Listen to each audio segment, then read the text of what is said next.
thing in your nightmare, that thing that's holding you back, that thing that's dragging you down, that thing is you. You will not outwork me. And the whole gig is just a giant hustle. That's all it is. Life is just a hustle. That's all life is. One giant hustle. All right, so to put our trim up, this is the gun we're using. You could pick this up at Harbor Freight. Let's see here, right there. 16 gauge stapler, Banks. I think it's like 40 bucks. Really good, really good. It's been a really good gun so far. And then these are the staples that I'm using for my application. 3/4. The gun is a 1/4. It takes 1/4 staples, and you have different lengths. So the length I'm using is 3/4 and 18 gauge. So it's worked really good. The trick with this on here, since mine are U channels, yours might be different. So it's hollow in the center right here, and then there's a piece over here and a piece over here. Hence that's the reason why there's screws here and screws here, which falls right where you need to staple. Now, if yours was the type like my last trailer where you just had one little 3x3 or 3/4 by 3/4, then you'd be fine. But in my situation, I'm literally putting staples right there on top of the metal. So what I'm having to do is roll my gun like that at a 45, or you can do like that, enough to engage the safety on the gun, and then pop it. That way, hopefully it hits the metal and then curls that way and doesn't come out. There's been a couple that's come out the sides like that right there. You don't notice it, obviously, if the camera's not zoomed in on it. So I just left that one. Other ones I've pulled out. You want to make sure there's no sharp edges sticking out. I took a flathead and kind of tucked that back. Nobody's hands should be up there anyway. And there's a light going up there. So, but just make sure that if you're not familiar with guns, that you understand that you gotta sometimes put stuff at a 45, or get a shorter staple would have been easier. But I think this one only did 5/8 to 1.5 inches or 1.25 inches, so I couldn't have went under 5/8. So it really wouldn't have helped me anyway, and that's why I went with 3/4. So let's get these pieces put up. All right, so we're out here for a few minutes this afternoon. I'm about exhausted. I built something for Harper earlier, burned up some wood, and I'm tired, but we're putting our electrical boxes in. Now, the way I have designed this, after I've thought it out the other night and planned it very well, is instead of going through the walls of the trailer, we're gonna keep our focal point of all of our electrical hid inside, running through this cabinet, the back of these cabinets. And the only thing we're gonna have to actually run is we're gonna put that one electrical box right there, and we'll more than likely run that under the trailer, and then we'll shoot it up through the floor, and we will put it either on the wall or actually on the floor down there. That way none of our electrical is inside of our wall, keeping the wiring out the wall besides what the trailer manufacturer put in the wall. Now we're gonna bring in our electrical approximately right here, our 120 volt. We're gonna set this trailer up the same exact way I set the last trailer up, because I'm a firm believer that this is the cheapest way versus running a power inverter. So we're gonna have a cord that goes down, out, and will stay looped around the tongue that you'll plug the generator into. That brings 120 into this box. Now there's an electrical box right there with a GFCI on it to protect the whole system from there on out. We will have the battery right here beside it, and we will have the charger right here to charge the battery. So when the trailer's plugged in 120 volts, there will always be a trickle charger on our 12 volt battery. Now our winch is going to be right here, so it will go in here to our 12 volt battery, and then we're also going to have 12 volt that comes up and hits another switch panel right here that I ordered. So there's going to be a 12 volt switch panel and a 120 volt switch panel. 12 volt switch panel will trigger things such as these lights underneath here. That will be on 12 volts. These will be on their own 12 volts, that switch right there. And then we will have a reverse light, a light bar, just like on the last trailer for loading and unloading. That will be on 12 volts, and we'll probably have 1, 2, maybe up there in the corners that we'll use out of the old trailer that's not going with the old trailer. That will shine this way to light that up. That will be 12 volts. And then we may also add one somewhere else. But for right now, that's going to be all of our 12 volts. Basically, your 12 volts are just for getting you going, or when you're not connected to shore power or generator. These lights will be enough to lightly see in here. This will be enough to see all of this right here, and then the light bar outside will be enough to unload and load the trailer, along with the two that are up in the ceiling probably. That will allow you to hook up and unhook the car and be able to see what you are doing. That does not run these right here. Now if we wanted to put these on a power inverter later, we could. These will be 120 volts. So when you're hooked up to shore power or generator power, which all race trailers are normally on generator power, these will be 120. So that's our 12 volt. 120 will leave that box. It will come over here and it will come up and it will hit this box. Now this box right here is going to have a light switch in it, and that's going to control our lights around our ceiling. So the last trailer I had put the light switch over there and I had to run wiring and everything. But this one we're laying out pretty simple. So there's going to be a light switch here, and then beside it there's going to be 2 plugs, so 4 outlets total. So the 2 120 plugs will be good for laptops, coffee maker if you want to put it up here, microwave, whatever you want to put up here. If you're camping or charging or whatever, that's 4 plugs up here to run anything in this vicinity. Now we're using these style boxes. This one right here, what we did was we cut the wood out and then we have come in here and put it in from the inside. So these little things have, when you turn these screws right here, it pops these fins out like that, and that sandwiches it between the plywood, or sheetrock is what they're designed for, and then you screw this in and it tightens up the backside. These things work perfect because your cut just has to be right here to right here. So this little square right here has to be the cut that you're actually cutting into the plywood.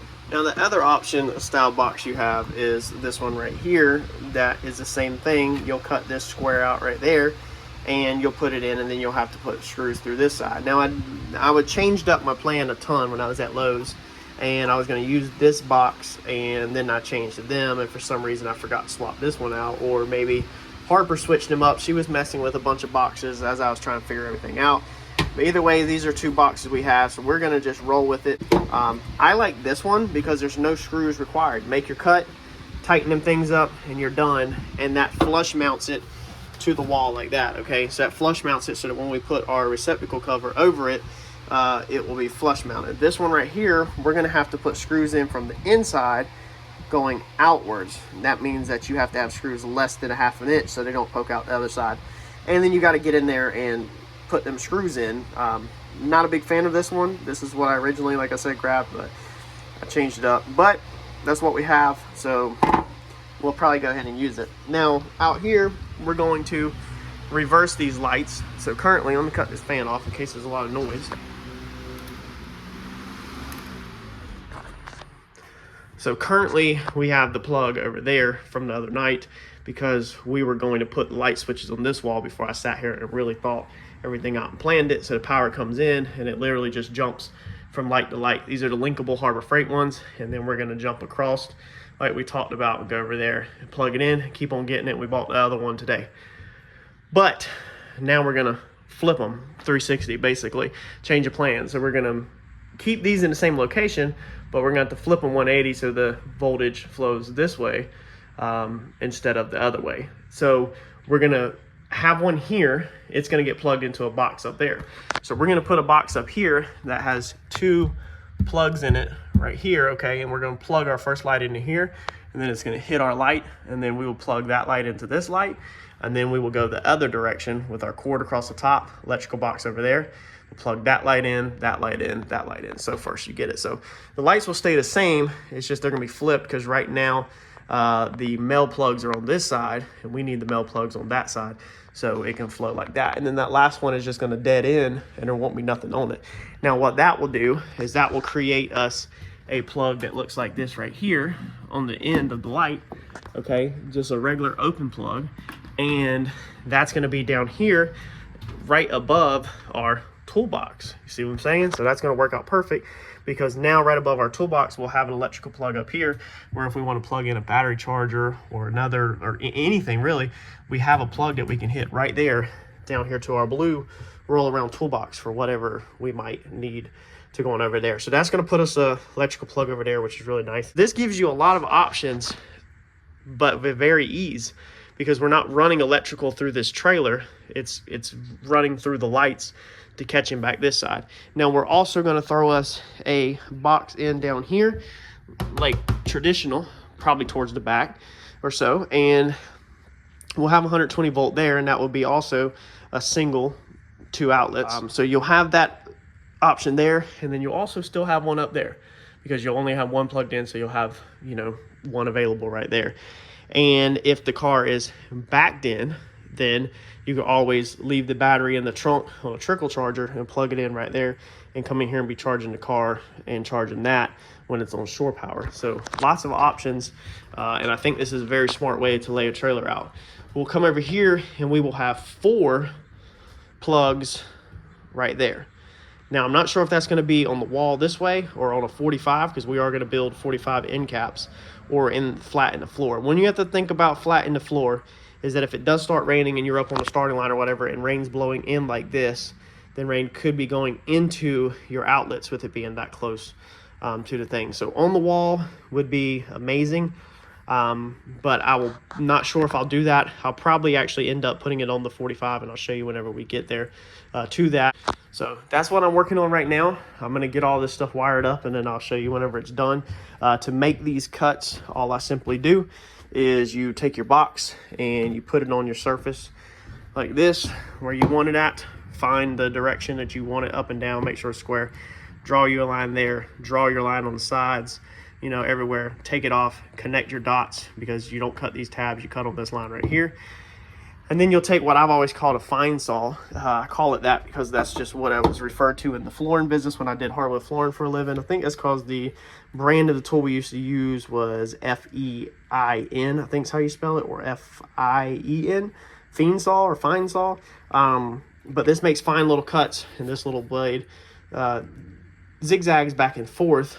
You can pick these up at Harbor Freight. Obviously this is a DeWalt, but these things are a freaking lifesaver. So they will literally just cut straight into the wood, and then you can cut down, you can cut up, you can turn it sideways, dive straight in and cut left and cut right. Versus a jigsaw, you have to drill a starter hole with a drill bit and then take the jigsaw, and then you risk the jigsaw scratching up the finish of what it's riding on. This, nothing touches, it just goes straight through like that and makes the cut. So that's what I'm cutting my boxes out with, and I think this is going to work absolutely amazing. But this is going to create it so that it's just a lifesaver. It's a central area of everything that you could possibly want or need, and all the wiring is basically inside one place. If you have any issues or concerns, the 12 volts will have on fuses, and you know, fuse block and everything will be buried inside here.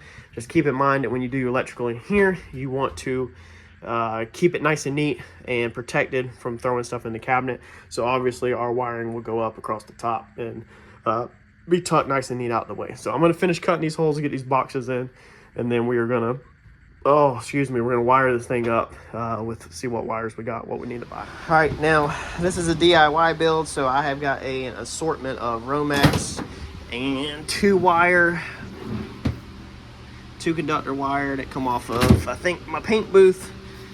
So we might use this for the 12-volt system. Some of that, we got this plug. I don't think we need that plug in. More Romex, a whole bunch of it.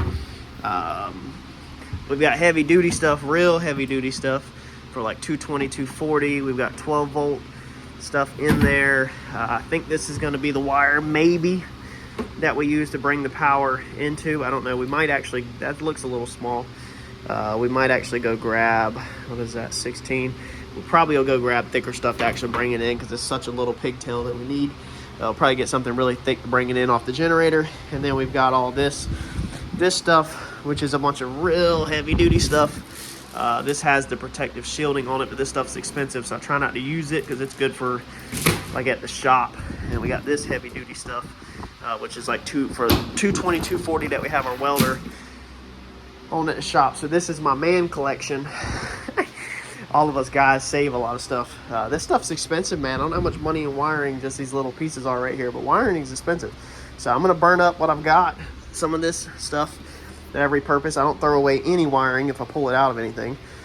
So we're gonna use up these little pieces and probably use one of them long runs right there to go in conduit to get back to that box. All right, so we took our 2x4 and we ripped some 45s down that we're gonna screw to the wall. This is gonna give us something to attach our filler piece to, and then we're gonna have to cut this trim back. But we're basically gonna put it like that, where it falls off of a 45, like that right there. So off of this edge right here, wherever it keels into, that is where this will get set in and out, because we can't screw this end to it. So if you're attaching your piece, okay, that's just extreme. I think that's too long. But if you are trying to attach it at a 45 like that to build you a nice decorative corner, then you can't obviously attach this to this because it'll come through the backside. Now you could weld a flange on here at a 45 so you can attach that, but that's not what we're gonna do. We're gonna attach this to the wall, and then we will attach this piece with some little screws into this. So this will get screwed into the wall, and then this will get screwed into that. That way this piece is removable. So at the end of the day, it's gonna be a 45 like that. You'll be able to unscrew this piece. It'll be a whole piece, take it off to access the back of your taillights. Basically the same exact thing they do with metal. I have the two pieces down there that come off of it with metal, but I only have two of them, and metal doesn't look as classy in my opinion as stained wood. Metal obviously looks better. More professional trailer, I guess, but as you can see where we're at now, we have this real nice, more homey feeling going on here for Percy to stay in. And I think this is really, really gonna create a beautiful corner and transition right there. Yesterday afternoon, we got our boxes put in before dark, so we got that put in. Got that one up there put in. We haven't wired anything. You can see we got the wires tucked there. We'll staple them all up. They go up and over the tops. They're just all rough ran, nothing's cleaned up yet. That way when you put stuff on the shelves, everything's sliding back. Obviously you're gonna get the most damage at the bottom, and then as you move up, you're gonna get less and less stuff. So we're keeping all the wires up top. That wire right there, tucked over nice and neat over there. We might come in there with one of these right here and basically pin nail that at a 45 to just help protect that wire. And you could also do them in the corner like that if you were worried. You could put them, you know, up in the corner on all of them. You could build some little covers, but I don't think I'm worried. I'll pay attention if you were chunking a bunch of stuff in there, then maybe. And if it gets to that point where I need to do that, then I will. I ran all the wires out the top of the box versus the bottom because, like I said, you'll have the most junk in the bottom. So we got all that cut in yesterday afternoon. We just got to wire it up. Got it ran down to that box in the corner over there. We just haven't went and got a wire to stub down. I got some stuff I can return to Lowe's and then I'll grab it. Also, we did clean up the garage. So as you can see, it's all back empty. We got to get this in the trailer. Got to get our fuel somewhere cleaned up. We are, believe it or not, I am trying to get back on the race car and gonna bring it out of storage and get it home at some point. We got a couple things to do to it, but I'm trying to get caught back up in life. We got a lot going on. Got to finish up the Mercedes. Got to finish up Tahoe. Got to get it for sale. Got to finish up this trailer. So I have a lot of big projects going on all at once. And as soon as I can get through these things, we are going to be back on that car hardcore. All right, so that's what your piece is going to look like when your 45 is on there. And then this piece will get stained.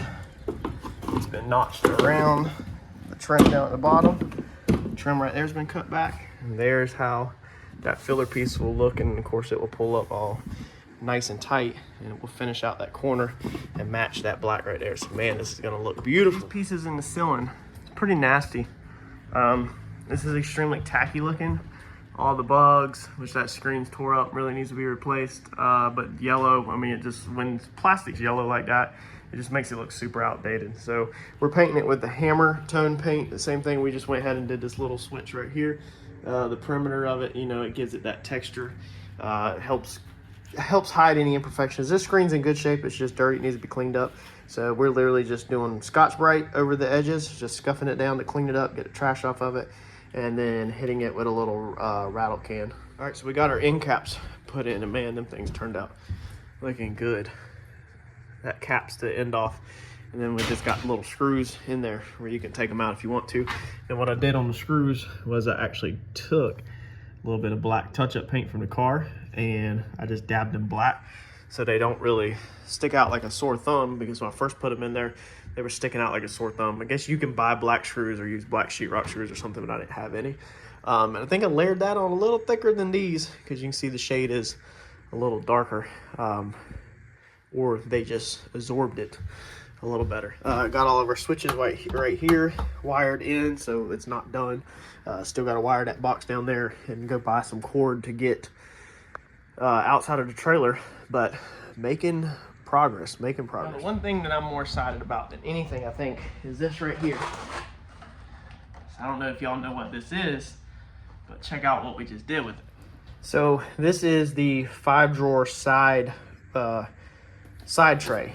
Now that's the work surface of it, and it just bolts right onto the side of our toolbox, except for we don't have that toolbox. So check that out. This thing will just hang right there. We will put some little foam pads stuck to back of there so it won't bang on that. You could also put you some little hooks to secure it while you're driving. But look at that. The whole one thing I learned from my last trailer was, like I said, you learn things as you're working out of it and things you wish you had. This right here is the ticket for me. I'm always wanting to sit my drinks right here. You sit your drinks, throw your keys in this corner, because you don't want to walk all the way to the front of the trailer. Set your tools down, your laptop, whatever. And so now I have a table right here at the back of the trailer. So if you're pitting at the back of your trailer or near the back of your trailer, you'll have a table that literally just pops right up as soon as you get to the track to throw keys on, phones on, whatever. On mine, the studs are pretty close in the wall. I think they're like 16 inches. So that allowed me to get one self-tapper in each side, and then I put a handful underneath it in the actual plywood. You'll see I put some like that just in the actual plywood, and then them on the end right there actually are in the metal studs, that one right there. So this thing ain't going nowhere, and it's easy when you're ready to roll. Just fold that down, you know, put you some protectors behind it so it won't beat up your walls. If you have carpet walls, then it's even easier, and you're set, man. I mean, this is literally the perfect height for laptops or any. This was one of them items that was a freebie with the trailer. Somebody left it on the wall, so we are repurposing it. Nothing wrong with it. Looks like it's had a hard life abuse. Does it stay clipped very well if you don't put the screws in it, so you can come underneath there and put a screw through it to lock it into the wall on each. If you don't put that screw through it, then you just lift this up and you can slide this back and forth. But the problem is this piece actually clips to this plastic piece, which clips to a metal track, and the whole plastic piece will slide. So putting that one screw will ensure that these don't move, don't slide, don't slip down and come off and hit the car or whatever like that. But that saved me a couple bucks of having to get like some drop cord holder or something like that, since it was already with the trailer. So there's one vent done. We've painted all up inside everywhere. We really should have tinted that black with like nightshades, or even just sprayed all of that black up in there whenever this trim piece was out, since it don't really let in a ton of light, being we rubberized the top of it. But maybe one day we'll replace it. But talk about a huge transition. But man, that looks like crap, and that looks a million times better with just taking your time rattle canning some stuff. Yes, I know the roof is nasty. Some of this stuff, you can see right there, wipes off. I just need to take a rag and wipe it off. It would have been nice to probably wipe this whole thing down, Scotch-Brite this whole thing before I started building all this, and just come in here with a sprayer and sprayed this whole ceiling out white. But I didn't do it because I really didn't want to open up that can of worms. This is another item that was already actually in the trailer that is a complete lifesaver that I wanted to add as a simple clipboard. Man, you don't know how many times John asked me, where's your time slip at from Fayetteville or whatever, and I didn't know where they were at. If I would have had this little clipboard, I could have just clipped them right there, or I had laid them down somewhere and then they wanted to start blowing around the trailer when the wind runs through here. So that's an excellent place. You got your tech card in your hand, you unlock your door. First thing you want to do is lay the keys down, tech card. You could literally just clip it up there. Anything that you need, you could clip it right there when you walk in. That right there is another thing I learned from my last trailer, of needing somewhere to hold papers down from wind blowing around.